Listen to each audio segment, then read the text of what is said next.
Salut les marques et salut les smarts et bienvenue dans ce nouveau numéro du supplément SmackDown de Catch Up, votre émission qui résume et analyse chaque semaine le show bleu de la WWE SmackDown Live. Je suis Irem et je suis accompagné comme toujours de l'ami Giscal. Salut Giscal. Salut Irem, salut tout le monde. Tu as fait l'entrée classique, hein. La semaine dernière, tu avais dit le show bleu de la WWE, tu t'étais arrêté là. Et là, c'est bon, là, tu nous as fait la classique, c'est bon. J'ai merdé la semaine dernière, c'est ça que t'es en train de dire? J'ai merdé. Ouais. Et au lieu de faire comme si c'était un passé, tu me rappelles ce douloureux souvenir. Je préfère t'enfoncer direct. Devant tout le monde, face à Ouais. ma famille, mes amis, et des inconnus, pire, des auditeurs, pire, des fans de catch. Ouais, exactement, voilà. Histoire de Salaud. te mettre dans le bain. Salaud. Ben moi je vais capter en disant que t'as baillé pendant mon intro, je t'ai vu. Dans cet épisode de WWE SmackDown, le Go Home Show avant les Survivor Series, c'est ce week-end.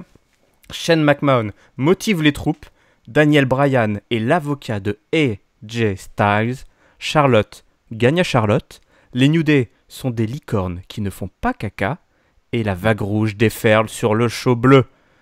Backstage, tout le monde est réuni dans un petit espace confiné, aménagé par le commissionnaire Shane McMahon qui chauffe tout le monde.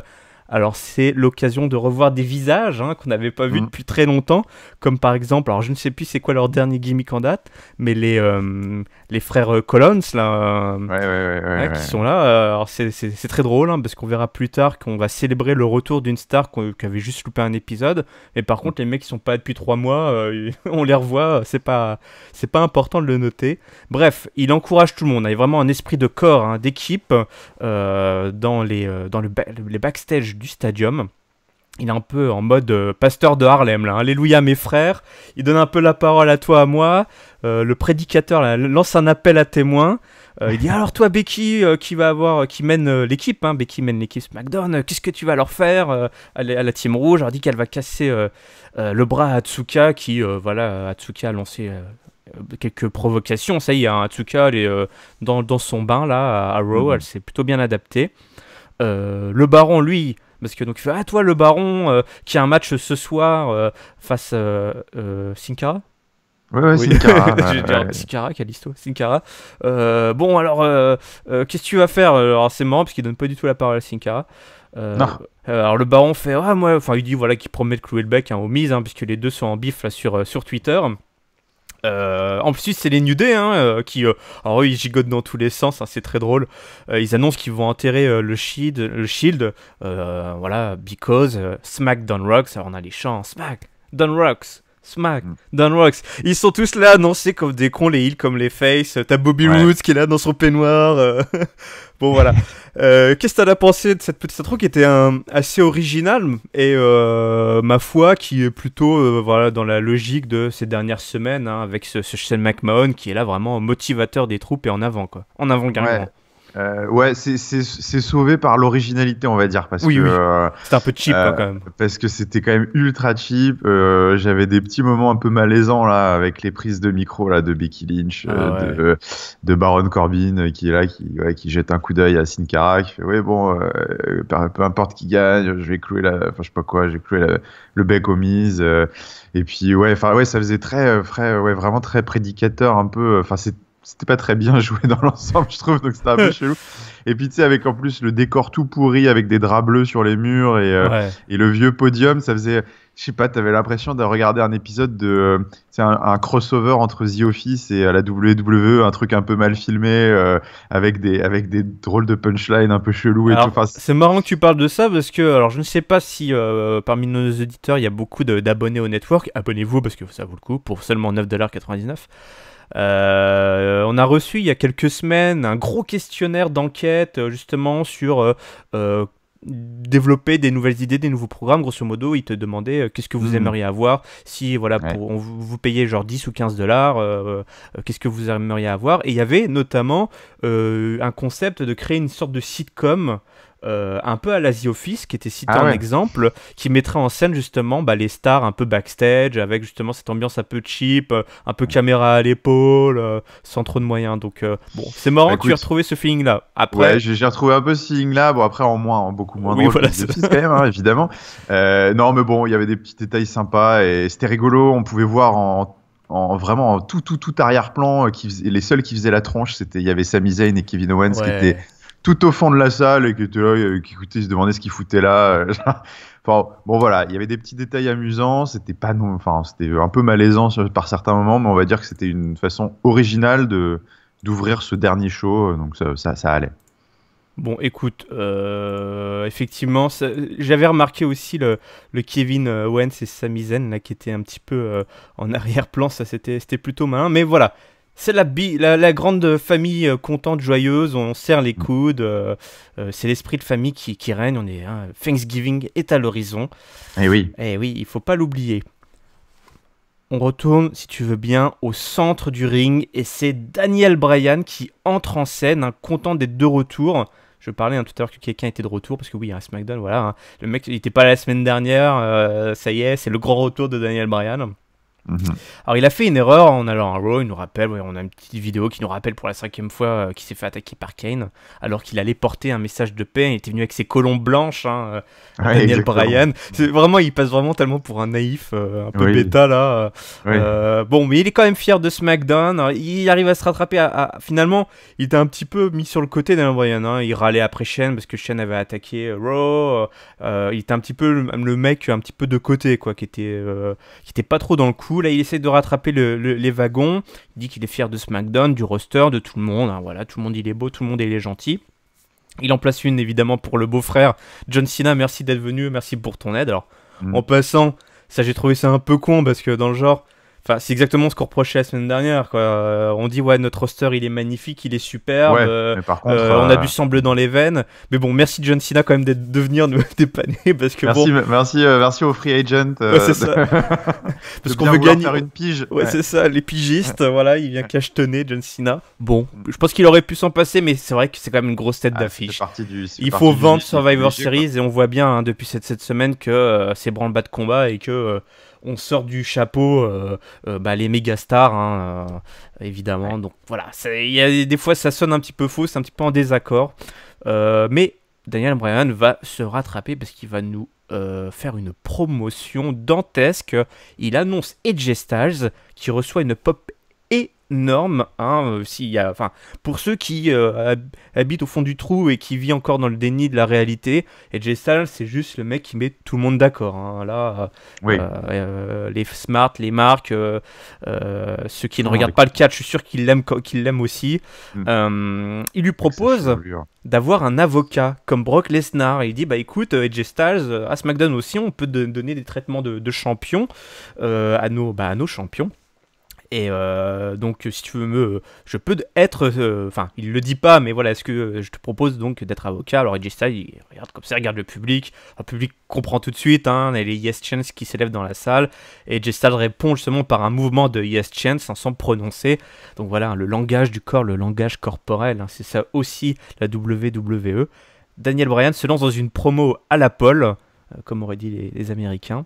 Il a repris toutes les ficelles habituelles. Ouais. Et puis là, c'est bon, les promotions de Paul Heyman calibrées, on en a toutes les semaines depuis un mois. Donc là, c'était bon, on n'avait pas besoin de nous le rappeler. Donc le reigning, defending, undisputed champion, victimize, voilà, il y a tout le vocabulaire qui revient de Paul Heyman. Il y avait une vraie intensité, il regardait regard face caméra, là, Daniel Bryan, ça faisait longtemps qu'on l'avait pas vu et entendu déclamer une promotion aussi intensément. Il était très agressif, habituellement il était plus dans la défense, on se souvient de ses rivalités, ses feuds avec le Miz, etc. C'était un peu plus sur la défensive, c'était un peu plus compliqué, c'était super aussi, mais là vraiment très agressif. Et il rappelle que Brock Lesnar en fait c'est un quitter, c'est quelqu'un qui abandonne, il a abandonné la WWE, c'est vraiment, il est parti, il est revenu mais on le voit pas trop, et il a abandonné à l'UFC là sur je crois qu'il a dit sur un Nibar de Fiat, quoi. De merde. Ouais, voilà. Donc il a abandonné rapidement à l'UFC. Donc là, tout le monde fait oh là là, attends. Il a dit UFC, il a dit que Brock Lesnar il avait tap out. Il va loin chaud. Quand même. AJ Styles va donc lui faire subir un pire traitement, ce gros plein de muscles sans rien dans la caboche. Il va lui faire parler sa vitesse et il va, grosso modo, il va le placer dans une prise de soumission et il va le soumettre et il va le faire monter le sang à la tête et puis après il va plus rien comprendre et puis ce sera la fin de la partie. Donc grosse promo que je vous invite à voir ou à revoir. D'ailleurs, après cette tirade magnifique et un peu cruelle, j'ai trouvé, pour Daniel Bryan, AJ Styles prend le micro car lui il dit ouais, moi je suis pas une puppet, j'ai pas besoin qu'on me fasse ma promo, je peux le faire moi-même. Ça c'était pas mal vu aussi, et il confirme et il annonce donc que SmackDown deviendra The A-Show, la fameuse maison construite par AJ Styles. Ça fait du bien de revoir Daniel Bryan comme ça avec de l'intensité. Est-ce que tu as frémi? Ouais, très très bonne promo. C'était bien mieux que bien mieux que le passage de Shane juste avant. C'est sûr que là ça tranchait en termes d'intensité, de promotion, de vente là pour le Survivor Series. Donc super bien vu. Ce clin d'œil à la promo de Paul Heyman, donc qui en avait fait une magnifique parce que aussi, la promo de Daniel Bryan était superbe, mais du coup moi je trouve que ça montre aussi à quel point Paul Heyman est vraiment trop fort dans l'exercice. C'est vraiment le meilleur pour moi dans ce type d'exercice là de vente de match face caméra tout seul comme ça. Mais bon, Daniel Bryan s'en est super bien sorti évidemment. C'était très amusant, plein de petits clins d'œil. Évidemment bien vu aussi à la fin parce que AJ Styles il sait parler donc c'est pas il essaye de se démarquer de Brock Lesnar comme ça qui est souvent décrié pour juste venir prendre son petit chèque et finalement sautiller en bandant ses muscles là 3 fois par mois avant son pay-per-view et il dit jamais rien, donc ça c'était plutôt pas mal aussi. Peut-être léger regret sur la teneur du discours en tant que tel, parce que finalement le seul argument qu'ils avaient c'était le stamina quoi et la vitesse de AJ Styles. Je pense qu'il avait peut-être d'autres arguments à faire valoir que ça. Parce qu'au final, si on y repense bien, c'était exactement la même façon qu'avait vendu Paul Heyman quand il avait voulu builder un peu Brock Lesnar contre Goldberg. En fait, c'était pareil. C'était Brock Lesnar, il est plus rapide, il est plus endurant. Pareil contre Braun Strowman un peu. Et donc là, au final, c'est maintenant c'est AJ Styles qui est plus rapide, qui est plus endurant et tout, alors que pendant des semaines ou des mois, on nous disait que Brock Lesnar, c'est tellement un freak of nature qu'il est ultra rapide, ultra endurant, enfin, il a aucune faiblesse, quoi. Donc, j'avais du mal vraiment à accrocher aux arguments qu'on nous proposait, mais c'était bien enrobé. Et mine de rien, ça booste, quoi. Enfin, on était chaud devant le segment, donc c'est vrai qu'à quelques jours du Survivor Series, l'enchaînement de ces deux promos mis bout à bout ont fait du bon boulot, faut reconnaître quand même. Bon, voilà, parce que c'est vrai que l'argumentaire était pas très original, d'autant plus que le dernier souvenir tu parlais de Braun Strowman, où justement il s'était planté en termes de booking parce qu'ils avaient vendu le côté UFC, enfin le fait que justement l'arme que n'avait pas Braun, au-delà de sa vitesse, de sa puissance pure, etc., c'est que Brock Lesnar il avait l'expérience et qu'il allait le mettre dans une prise de soumission, il allait lui casser le bras et on n'en parlerait plus. Finalement dans le match c'est pas vraiment ça qu'ils avaient vendu, c'était terminé sur un F5 et ce qu'ils ont délivré par rapport à la promesse était pas au rendez-vous. Donc là effectivement il faut qu'ils fassent attention avec ce genre de promo où il faut vraiment, je ne doute pas que AJ Styles va faire preuve de vitesse, de rapidité et va placer plus facilement Brock Lesnar dans sa prise de soumission que dans le Styles Clash. Mais effectivement à surveiller. Je serais curieux de voir un Styles Clash sur Brock Lesnar. Ils vont peut-être le teaser, toi. Mais... Le mec est tellement large, je sais pas comment il va faire pour mettre ses jambes sur des... Ça me paraît effectivement un petit peu ambitieux comme prise, mais bon. Je sais pas trop comment il peut faire. Mais... Non, il y a peu de chance, effectivement. On continue. Juste pour dire, je trouvais que c'était un peu cruel, Daniel Bryan, parce que finalement... ça, en fait, cette promo... j'ai le sentiment que c'est la promo que Daniel Bryan aurait pu ou aimé faire pour ce match. C'était plus quasiment plus sa promo à lui, comme s'il vendait son match, tu vois, genre Daniel Bryan versus Brock Lesnar. Ouais, Ça aurait je vois collé ce que aussi, tu veux toi. dire. Un peu le même profil. Il a dit qu'il était le. Enfin, en plus, toi, il a survendu AJ Styles en disant ouais, c'est le meilleur du circuit, le plus grand star de la génération dont il fait partie, hein, à peu de choses près. Il y avait un côté cruel aussi pour nous fans de dire que c'est quand même Daniel Bryan qui fait ce boulot-là. Et enfin, toi, Daniel Bryan pourrait être dans cette même position au jour d'aujourd'hui. C'est sûr qu'il aurait, je pense, pu se permettre cette promo avec. Enfin, il aurait pas pu se permettre cette promo avec beaucoup d'autres catcheurs à côté de lui, je pense. Enfin, genre, ça aurait sonné tellement faux avec 99% du roster que, en effet, c'était un exercice un peu périlleux et sûrement un peu difficile. Ouais, bon, allez, on va enchaîner avec quelque chose de peut-être de plus léger. Hein, alors que mon téléphone sonne, voilà. Je vois. Tu sais, je fais. Désolé, je ne peux pas répondre. Je suis en plein enregistrement de catch-up. Veuillez rappeler ultérieurement, s'il vous plaît.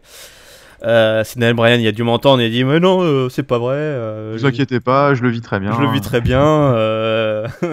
Je suis en train de changer les couches de ma fille et j'adore ça. Le Baron ce soir défend son titre contre El Mosquito Sin Cara. C'est son vrai surnom ou c'est toi qui... c'est le vrai surnom que donne très certainement le Baron à Sin Cara quand il parle de lui dans les petits salons privés, hein, réservés seulement aux gens qui font plus d'1m50. Un match, ma foi, assez soutenu, hein, plutôt bien rythmé, avec évidemment Sin Cara hein, qui fait parler son explosivité dans le match, où à un moment, justement, il est un peu malmené par le Baron, il revient, voilà, rien qu'on ait jamais vu hein, dans mes souvenirs. Un springboard qui balance Corbin voilà, pour le compte de 2, un moonsault à l'extérieur du ring, il me semble. Ouais, tout à fait. Et le Lone Wolf, hein, qui malgré tout reprend le dessus. Le loup solitaire reprend le dessus dans un match d'environ 10 minutes, hein, et qui donc un peu moins, un petit peu moins, voilà, et qui retain hein, son titre pour aller enfin chatouiller, fermer le clapet à ce Miz qui décidément la ramène un peu trop sur les réseaux sociaux. Voilà, c'est le premier match de la soirée pour une défense de titre. Il y en aura d'autres, enfin un autre. Il y en aura un autre. Ouais. C'est la moyenne de 2 par semaine. Ouais, c'est ça. Globalement, qu'est-ce que tu penses de cette petite rivalité, de ce petit match, et aussi surtout de tous ces matchs de championnat là qu'on nous bombarde juste avant ce Ouais, alors bon, ça c'est un autre sujet en effet. Ça c'est trop. Voilà, on en avait déjà parlé la semaine dernière. J'étais pas content de ça parce que je trouve pas que de balancer du match de championnat à tire-larigot pour donner un caractère imprévisible à la carte soit une façon de booker un pay-per-view. Pour moi, c'est de développer des histoires, de raconter des choses, pas de pouvoir potentiellement détricoter du jour au lendemain tout ce que tu as raconté juste pour ajouter un côté complètement what the fuck à la road to the Survivor Series. Au demeurant, ce match était bon.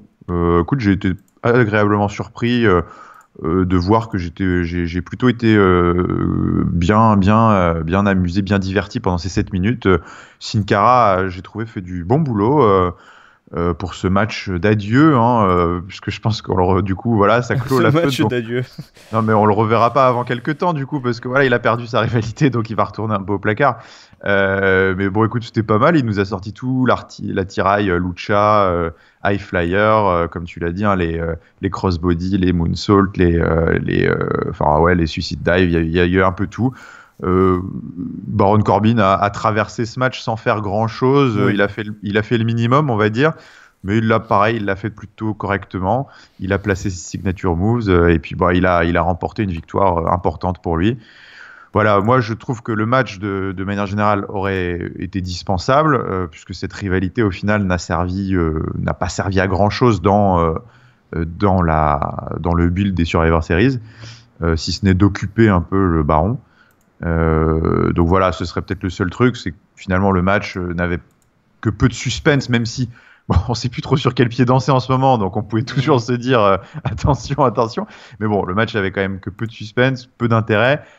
Il a eu le mérite d'être bon, et donc bon bah écoute, le Baron arrive avec un maximum de momentum au pay-per-view, donc maintenant on va voir ce qui va arriver à sortir avec le Miz. Ouais, effectivement. Bon, de toute façon, c'était le bon choix à faire. Hein. Ça va 5 oui. minutes de changer les ceintures. C'est vrai que le match était, comme tu dis, que ce soit pour le championnat, c'était assez dispensable. Le match était correct, mais sans plus. Donc, ouais, il n'y a rien à signaler. Au moins, ils n'ont pas fait l'erreur de céder à la tentation de vraiment tout chambouler. Mais bon, alors, en même temps, je pense pas que ce soit leur intention. Ils veulent juste renforcer la carte. Je suis pas sûr qu'un Miz versus Sin Cara soit plus vendeur que un Miz versus Baron. On va du coup, si tu veux bien, enchaîner avec l'autre match de championnat celui-ci, ma foi, était plus prometteur malgré peut-être une construction un petit peu aléatoire, on va dire, puisque ce soir Charlotte va tenter de shipper le titre à Natalya. On se rappelle que Charlotte avait échoué à la première tentative. Alors, ça commence à dater. C'était à Hell in a Cell. C'était Hell in a Cell, absolument. C'était terminé avec par une disqualification dans un pay-per-view à pourtant stipulation sanglante habituellement, hein, mais disqualification avec un coup de chaise de Natalya. Ouais, bah voilà. Voilà. C'est comme les TLC où il n'y a pas de match, il n'y a pas de table match, il n'y a pas de chair match, etc. Du coup, là, seconde chance pour Charlotte, hein, pour décrocher la ceinture avant le grand rendez-vous des Survivor Series. Charlotte qui prend le dessus en déroulant son impressionnant arsenal. Hein, voilà, elle est à la salle, elle s'est entraînée avant de venir. Elle place notamment son énorme spear. Natalya, elle parvient à s'échapper et transfère le match à l'extérieur pour quelques minutes. Elle compte notamment un moonsault. Hein, Charlotte s'apprêtait à placer un moonsault depuis la barricade des spectateurs. Ouais. Elle la récupère et elle écrase la fille Flair dans le poteau. Ça doit faire mal, ça. Mais l'entreprise de démolition donc, peut commencer. Elle prend la confiance, probablement un peu trop, hein, la Canadienne. Elle tente le sharpshooter au centre du ring, mais Charlotte, alors souvenez-vous, hein, Charlotte qui tapait à 1 mètre de la corde il y a encore quelques semaines ou quelques mois, là elle puise au fond de son cœur, hein, pour s'échapper de l'emprise par 2 fois il me semble en plus, de la prise de soumission de la Canadienne. Mieux, elle renverse totalement la situation pour au final placer Natalya dans le figure 8. Alors un figure 8, je crois qu'elle y était à fond là. Elle a fait le pont là, je crois que... figure 100 là. Je pense que la hauteur du pont était au moins égale à la hauteur de Sin Cara. Tu vois ce que je veux dire? Sin Cara pouvait passer en dessous de Charlotte sans s'abaisser. Ouais. Ou tu sais, en faisant le... Comment ça s'appelle? En faisant une petite galipette, quoi. Ouais, ou en faisant le truc là que tu fais sous un balai là pendant les soirées où t'as un peu de truc. Ouais, le limbo. Voilà, on sent le spécialiste des soirées bien arrosé. Un limbo un peu cheap là, sous un vieux balai là. Serpillère et tout. 1, 2, 3. Non, puisque c'est un tap-out. Il me semble. Oui, c'est... Non pour victoire. Oui, c'est un tap-out. Victoire de Charlotte à Charlotte, hein, la ville natale de Charlotte. Souvenez-vous, la dernière fois, elle avait perdu le titre ou elle n'avait pas gagné le titre, je ne sais plus, dans cette même ville. Interview post-match très gênante, évidemment, de Renee Young. La lourdeau, Renee Young rentre chez toi, Dean fait quelque chose, je sais pas, surveille, là, parce que c'est pas possible. Charlotte est très très émue, hein, d'avoir gagné justement à Charlotte. Elle lui demande d'abord 2 secondes. Elle fait attends, René, laisse-moi reprendre mon souffle. Dans ma tête, j'étais bah tu vois, tu fais chier tout le monde. Oui, tu fais chier tout le monde. Et là, elle en pouvait plus parce que c'était quand même un gros match. Hein. Elle fait tu m'oppresses quoi. Depuis qu'elle est arrivée à SmackDown, hein, choper la ceinture, c'était l'objectif numéro 1 de Charlotte. Alors là, j'étais là. Ouais, enfin, t'as eu pas mal, tu t'es perdu pas mal quand même. Hein, parce que, bon, ça fait un petit bout de temps que t'es là et bon, t'as eu peut-être un title shot et encore. Hein. Bon, moi, ok, d'accord, je veux bien. Et là, du coup, là, les jambes commencent un peu à trembler, la voix commence un peu à trembler, l'œil s'humidifie un petit peu, on sent qu'on rentre dans un instant, un moment émotion. Elle dédicace ce titre également à son papa. On se souvient que Papa Flair a vaincu pour la 5e fois la mort elle-même. Hein. Il lui a fait un figure fort à la mort. Donc voilà, elle en place une à son petit papa. Elle dit voilà, toi qui me regarde, voilà, je suis fier de toi, t'es fier de moi. Les gens sont fous, ils crient wouh wouh wouh. Et là, une musique retentit. Papa Flair est là, sous le Titantron. Il est venu voir sa fille. Il était là, il a vu la victoire de sa fille chérie en direct, dans la Gorilla Position. Gros câlin des familles. Charlotte qui repart avec le titre Instant Émotion, voilà, avec un Ric Flair qui est toujours là, hein, il partira jamais. Hein, C'est dingue, c'est incroyable. Hein. Qui va pouvoir vaincre Ric Flair? Même la faucheuse n'y arrive pas. Ouais. Du coup, alors, est-ce que tu étais ému? Moi, je m'attendais, tu sais quoi, je m'attendais à ce que Paige débarque pour reprendre leur rivalité dégueulasse et malaisante, où elle attaquait le frère mort de Charlotte. Tu te souviens quand même? Ouais, je me souviens de ça. Ouais. Je me suis dit, attends, Paige est visiblement dans les parages. Ouais. Non, donc, enfin, moi personnellement, j'étais très ému pendant ce segment. J'ai trouvé que c'était vraiment un super moment. Bon, moi, je suis un grand sensible, hein, donc j'ai mordu dedans et j'avoue, j'avais des petits frissons. J'étais pas loin. Enfin, je pense que dans le public, d'ailleurs, l'émotion, on sentait, l'émotion était vraiment forte. Donc, c'était vraiment un beau moment. D'ailleurs, sur le moment, je trouvais que si c'était ça qu'ils avaient en tête, c'était incroyable de pas mettre ça en main event. Enfin, pour moi, ça n'avait pas de sens. On comprendra plus tard pourquoi, en effet. Mais bon, sur le moment, j'étais limite scandalisé que ce soit pas en main event parce que j'ai trouvé que c'était magnifique comme segment. J'ai envie de croire, avec ma candeur naturelle, que c'était une vraie surprise. Et ce serait pas impossible que ce soit une vraie surprise. J'y ai pas pensé. Moi, je pense que c'est possible que ce soit une vraie surprise parce que bon, Ric Flair n'est quand même, quoi qu'il arrive, pas dans un état de santé extraordinaire. Je pense que Charlotte pouvait légitimement croire qu'il était à la maison en train de regarder SmackDown à la télé. En charentaise. Donc du coup, j'ai trouvé ça doublement beau parce que je pense qu'ils étaient vraiment très émus tous les deux. Donc c'était vraiment mignon comme petit truc. Bon, le fait que ce soit Charlotte en plus. Tout cela sauve, on va dire, encore grandement cette prise de titre qui arrive, je trouve, un petit peu comme un cheveu sur la soupe. C'est comme Natalia, quand même, c'est le dindon de la farce. Oui, Natalia est un peu le dindon de la farce, en effet. Alors, donc voilà, là, on est encore dans une situation où on ne sait pas trop. Et le fait que la question se pose, je trouve déjà, est symptomatique de la situation actuelle, c'est que on est en droit de se demander, est-ce que c'est pas juste si ils ont vu que sur le calendrier, ils allaient passer à Charlotte et que... écoute, avec les circonstances qui se passent en ce moment, et Dieu merci, Ric Flair toutes les planètes étaient alignées. Ils sont à Charlotte. Charlotte est effectivement plus ou moins en rivalité avec Natalia. Attention, je défends pas le truc parce que pour moi c'est une grosse connerie, mais bon. Enfin, il y a deux volontés qui se confrontent. Donc ils étaient à Charlotte. Rivalité, un peu historique en plus entre les deux catcheuses. Papa Flair qui a vaincu la mort. Papa Flair qui a eu son épisode ESPN là, 30 for 30 là. Donc voilà, c'est la promo du moment. Et puis les Survivor qui arrivent, il faut revitaliser la carte. Les mecs ils se sont rendus compte que la carte. Ils se sont rendus compte il y a 2 semaines en fait. Oui, c'est ça. Oui, d'accord. En fait, c'est un petit peu bancal notre carte. Donc là, voilà, ils y sont allés à fond. Donc, c'est ça. Donc du coup, on a vraiment le sentiment que c'est ça derrière, et du coup, c'est un peu dommage. Après. Je ne peux quand même qu'apprécier quoi qu'il arrive ce qui était un magnifique moment. Le match était pas dégueu du tout, c'était plutôt un bon match. Enfin, c'était en tout cas clairement leur meilleur match qu'elles aient fait dans leur rivalité, ça c'est sûr. Et puis voilà, la promo, les embrassades, l'émotion, le moment, la pop et tout était superbe. Donc on est encore un peu dans une situation où c'est comme la prise de titre d'AJ Styles, c'était superbe, c'était en Angleterre, il y avait une ambiance de fou. Mais c'est exact, enfin je veux dire, c'est le même, c'est la même intention et c'est exactement, c'est la même chose. Ouais. Hein. Voilà, et c'est ça. Mais est-ce qu'on ne cède pas encore une fois au truc où... complètement. Oh putain, il regarde le calendrier. Oh merde, on est à Charlotte là. Oh ouais, non mais attends, vous voudriez pas qu'on fasse ça? Attends, ça serait trop bien et tout.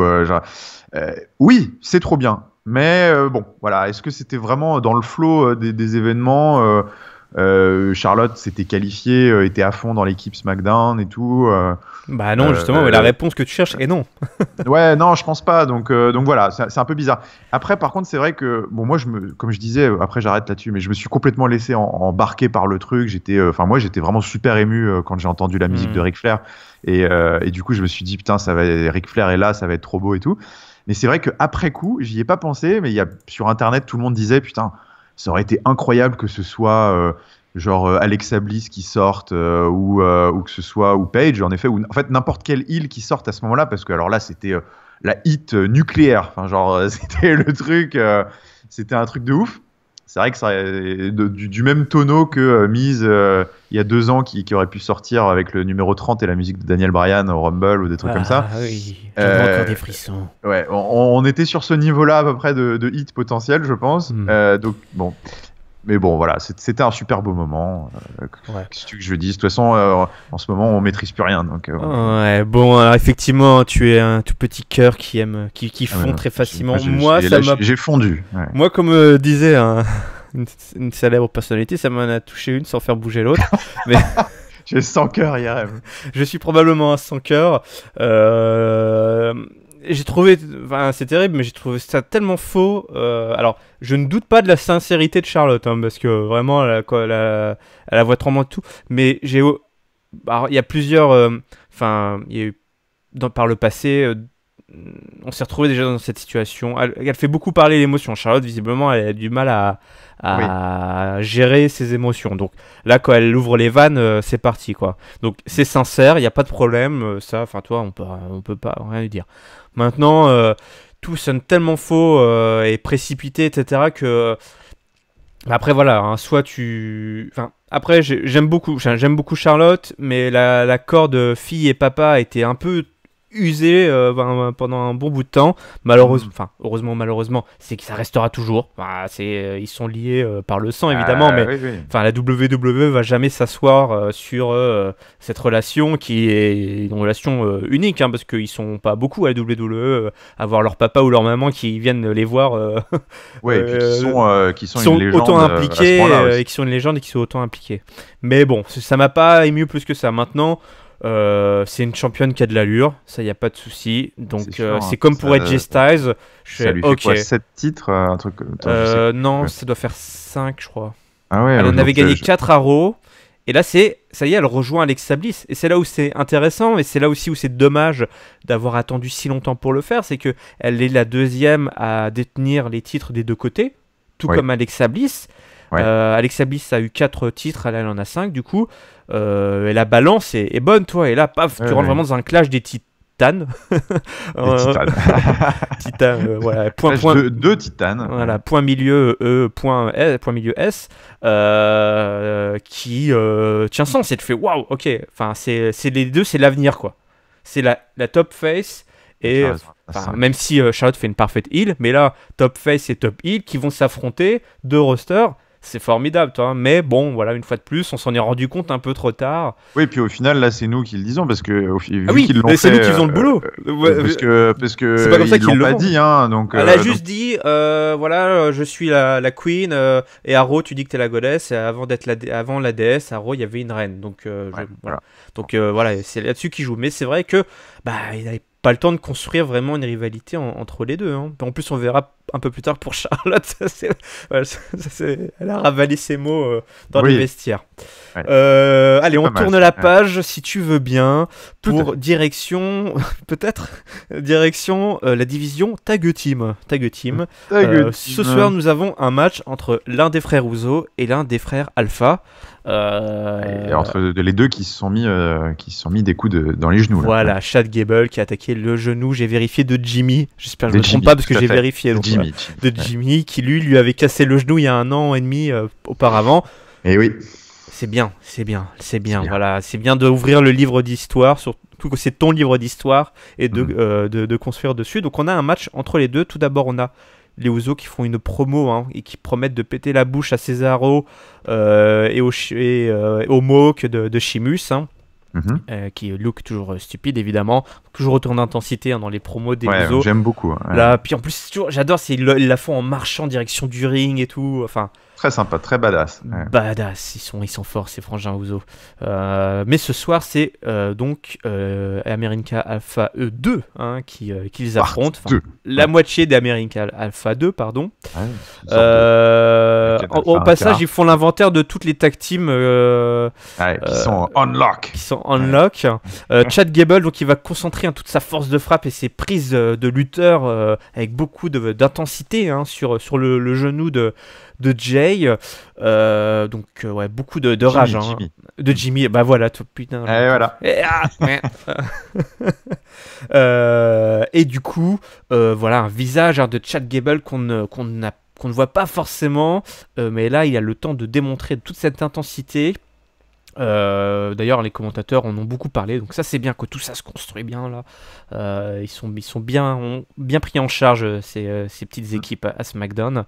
Voilà, on s'échange les momentum évidemment, et à la fin qu'est-ce qui se passe à la fin? Oui, il y a Samoan Drop plus Gable qui balance un rolling kick avant c'était pas mal alors que Jimmy allait lui foncer dessus là. Il se retrouve dans le turnbuckle,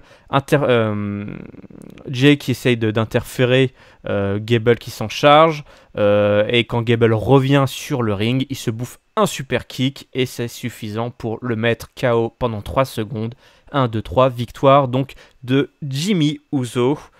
Et c'est parti les gars, on y va. Les Usos vont-ils réussir à mettre une déculottée aux affreux Jojo de The Bar? On espère parce qu'on a quand même là, je pense, il y a tellement de bonnes équipes, on a franchement là les meilleurs représentants possibles, je pense, pour aller casser le cul aux deux zigotos là. Ouais, complètement. Ouais.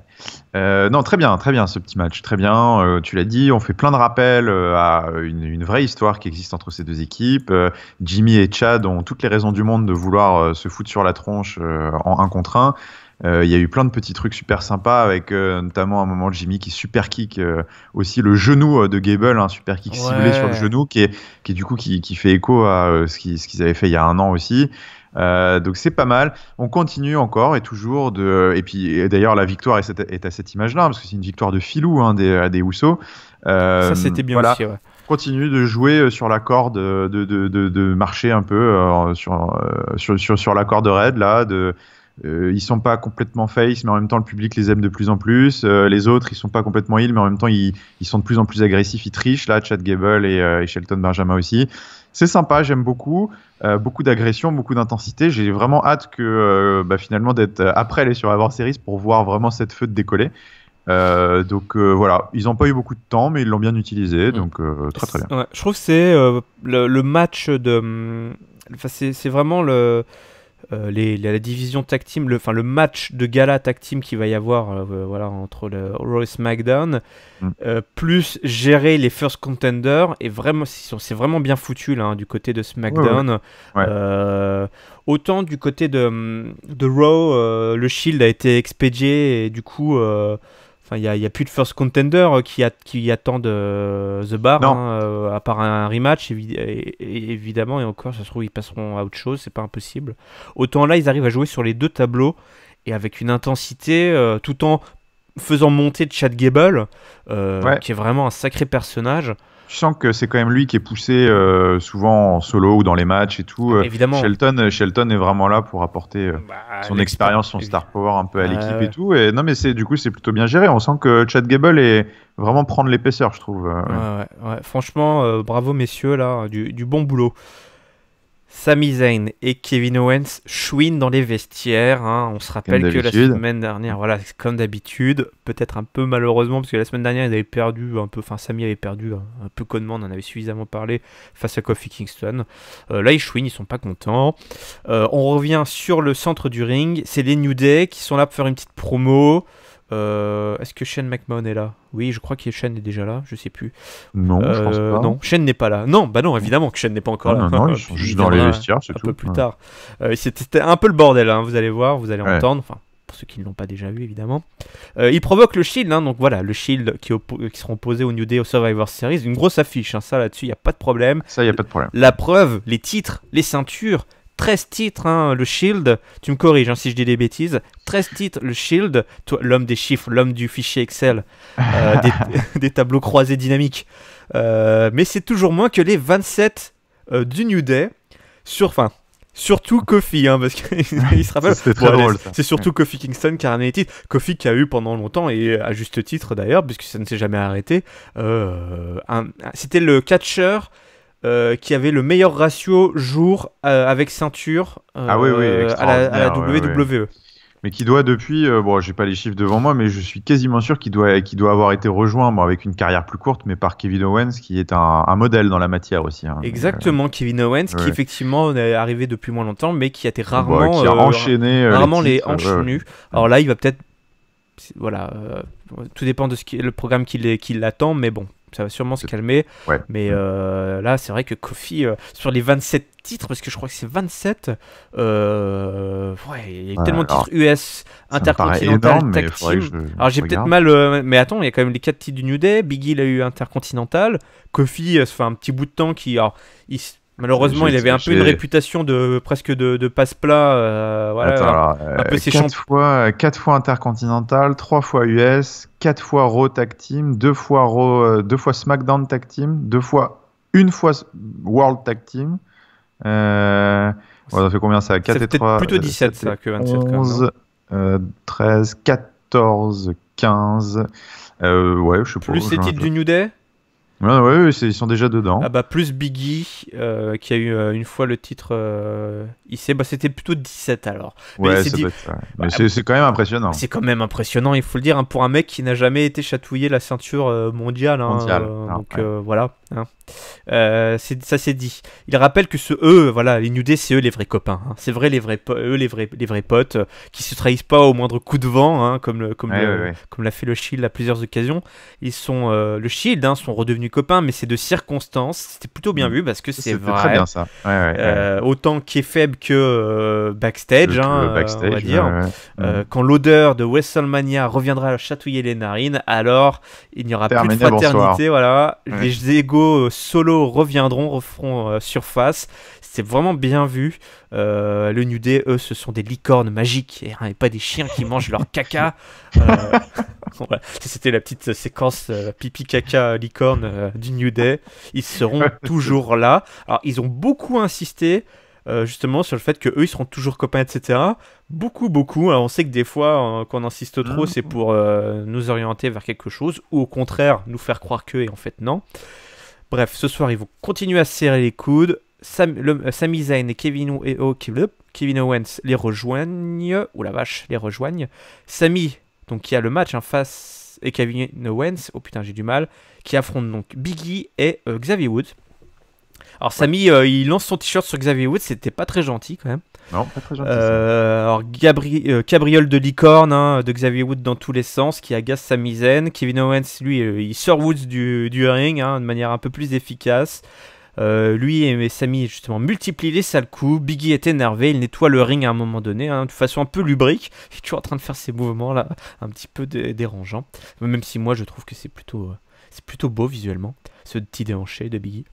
Musique du Shield qui retentit. Ouais. Alors, une surprise un peu éventée, parce que 10 minutes avant, quasiment, le public, en fait, tout le public avait arrêté de regarder le match et en masse regardé vers le haut des gradins, en fait. Ah ouais? Ah, ok, tu l'as pas remarqué? J'ai pas fait gaffe du tout. Ça a duré pendant presque plusieurs longues minutes, hein, et tu me dis, qu'est-ce qui se passe? Puis ça s'est un peu tassé. Donc là, je me suis dit, il y a un truc il va se passer un truc. Mais après, est-ce que c'est quelqu'un dans le public qui fait encore une demande en mariage? Une demande en mariage. Voilà, demande de divorce suite à ce qui s'est passé à Raw. Et non, c'était le Shield, hein, qui descend. Alors, ils sont habillés un peu. Alors je sais pas, moi j'ai trouvé que c'était un peu stupide, ce t-shirt Millworld Shield. Ils viennent encercler le New Day. Kevin Owens et Sami Zayn se barrent, hein, alors que les New Day étaient là. Ah, les gars, bon là par contre on est copains, hein, tous les 5 là. Et Kevin Owens et Sami Zayn font bon non c'est bon, on se casse. Donc les Shield qui passent à tabac le New Day. Les Usos débarquent. Roman est stupéfait. Alors c'est très drôle parce que c'est donc les Usos qui débarquent comme ça, ils rejoignent le ring et puis hop ils montent et puis tu vois Roman Reigns, hein, qui est le Zinkou, il fait oh mais qu'est-ce que vous faites là? Et c'est seulement Dean Ambrose et Seth Rollins qui leur tombent dessus, donc ça c'était plutôt bien vu. Après il y a The Bar qui sort du public, donc ouais, visiblement tout le monde est là. Ouais. Alors sauf Giscal qui a disparu là, visuellement, mais on t'entend toujours.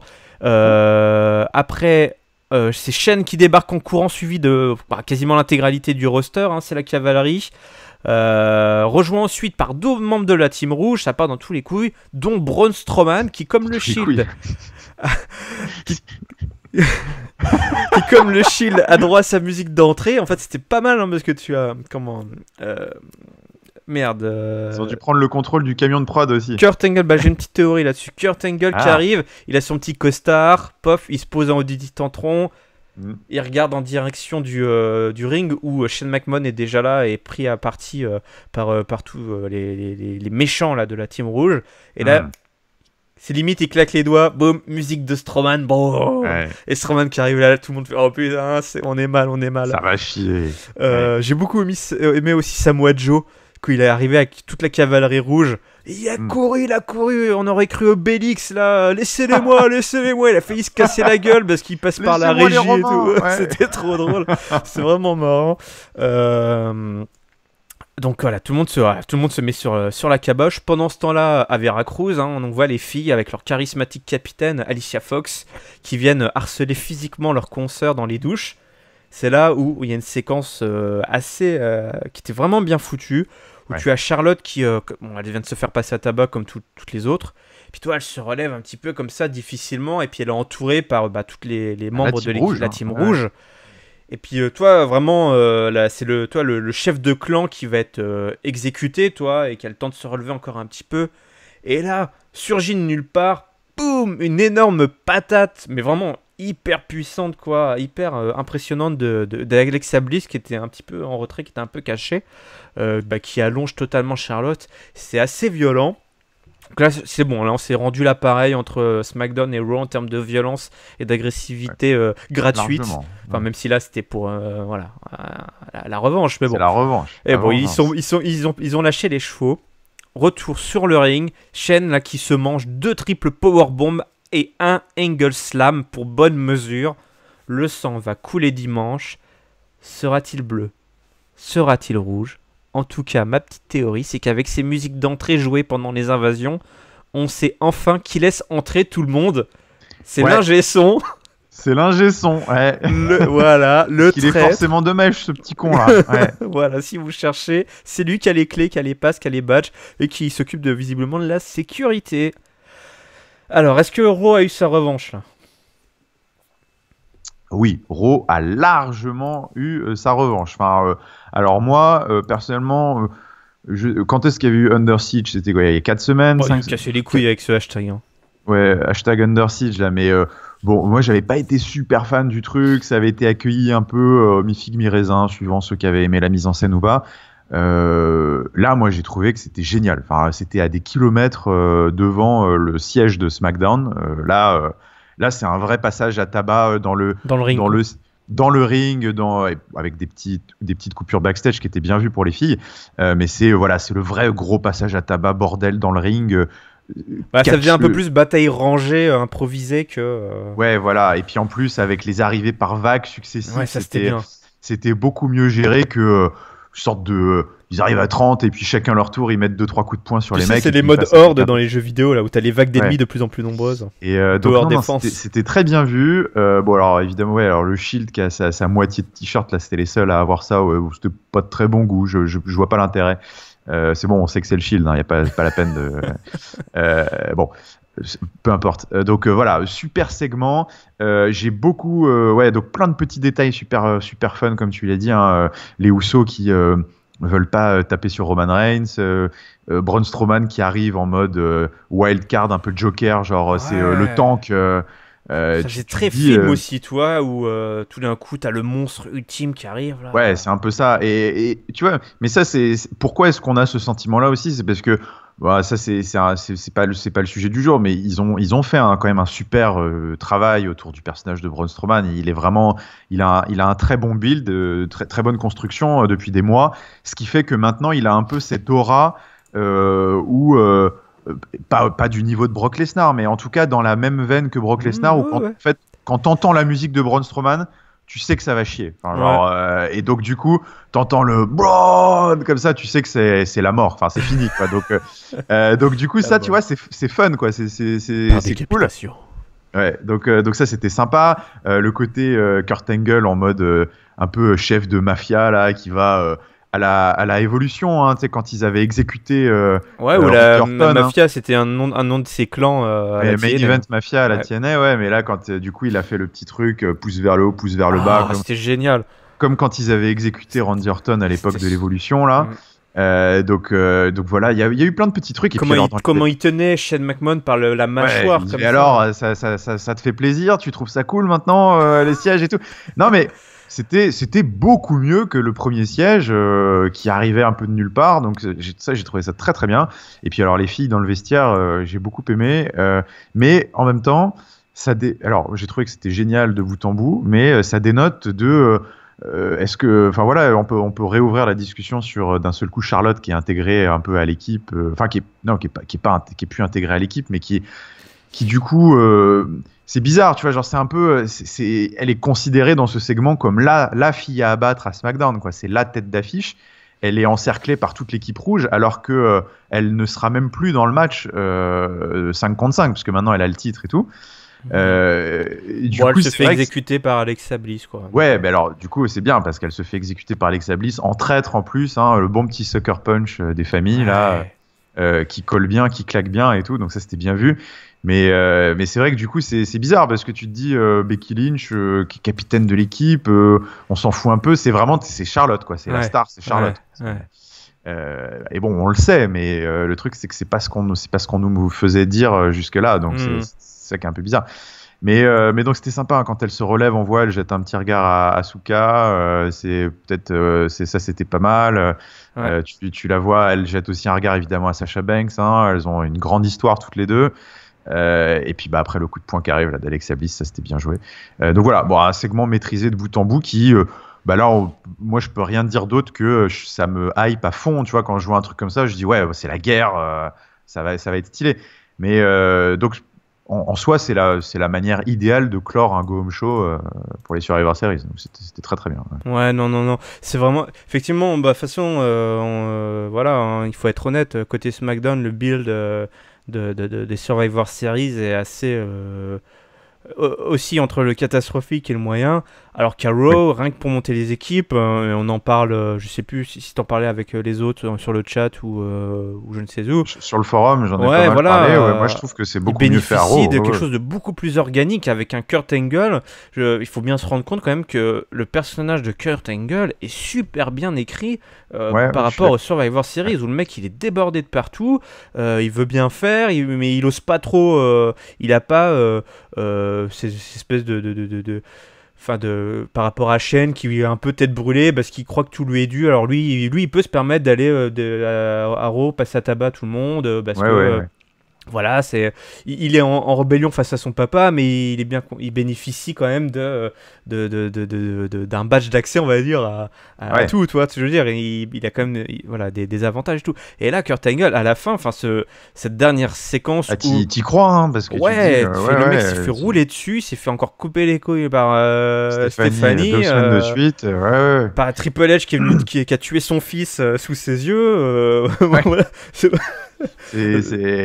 Je pense que il est dans un état mental qui justifie que genre il ait envie de double powerbomb, angle slam. Ça c'était sympa, le petit angle slam qu'on n'avait pas vu aussi. Il n'y a plus qu'à faire passer Shane difficilement à travers une vitre en s'y prenant à 10 fois comme il s'était passé il y a 15 ou 20 ans, et je pense que on est bon. Et on est bon.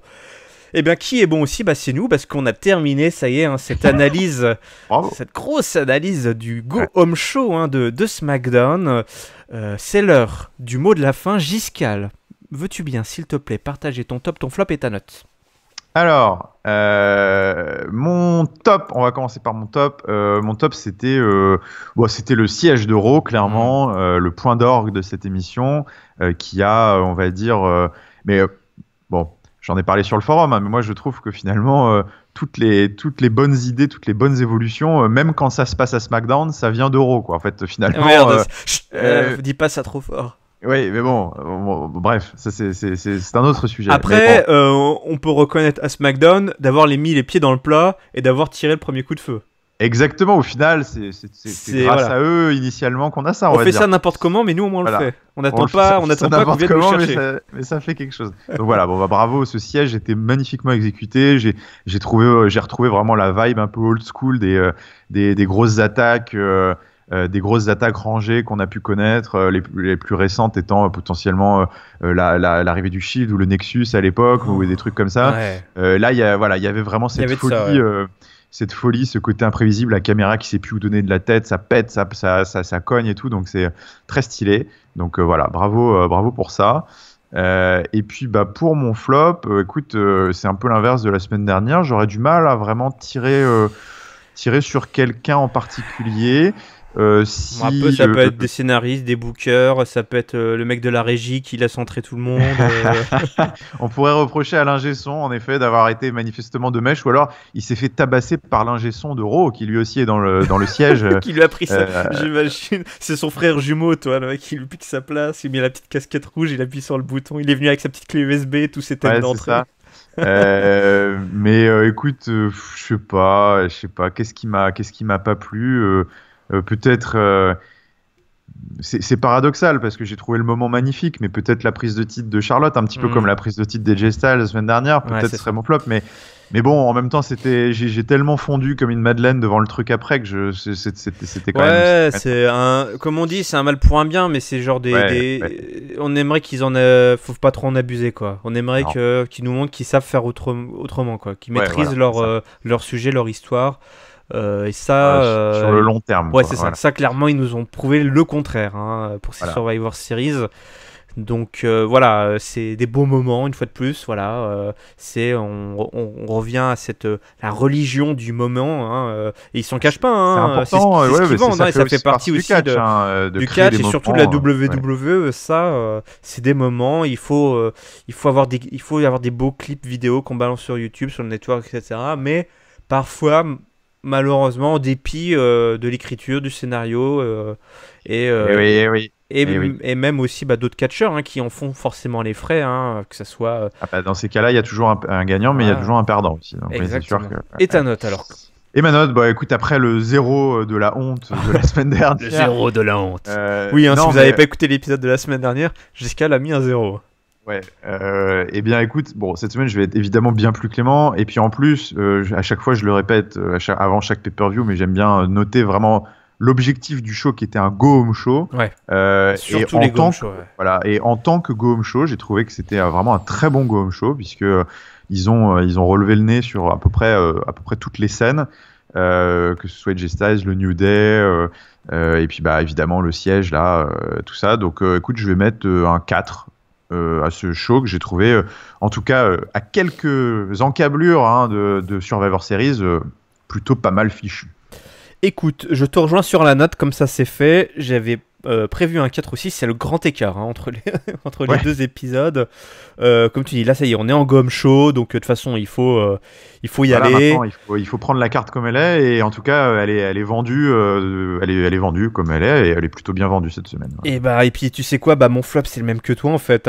Contre-cœur, je donne à cette tant à la victoire de Charlotte qu'à la défaite de Natalya, que je trouve très cruelle, quand bien même la défense de titre, le titre féminin n'a pas brillé depuis longtemps.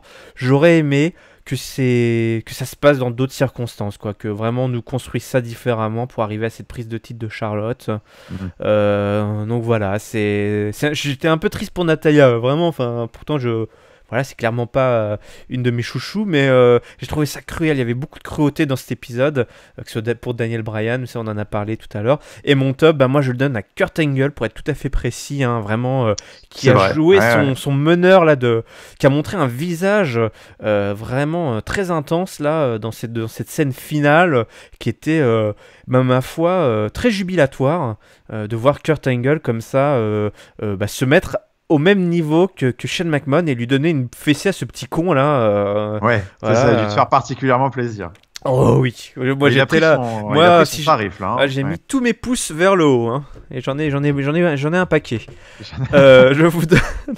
Alors, le supplément SmackDown, hein, c'est Catch-Up, et Catch-Up, bah, c'est toutes les semaines dans les analyses de vos shows WWE. Alors, le programme s'annonce intense pour ce week-end. Je dois faire passer les messages puisque nous allons avoir samedi, dans la soirée de samedi, le pré-show de NXT, mené par l'incomparable Hank. Donc voilà, hein, juste avant de si vous êtes des nocturnes, vous allez regarder NXT TakeOver Wargames, hein, il me semble. Exactement. Même si vous le regardez le lendemain. Hein, dans la nuit de samedi au dimanche, ou que vous allez regarder le lendemain, parce que ça tombe bien, c'est un dimanche, c'est bien, c'est pay-per-view le samedi soir. Ouais. Vous voulez vous ambiancer.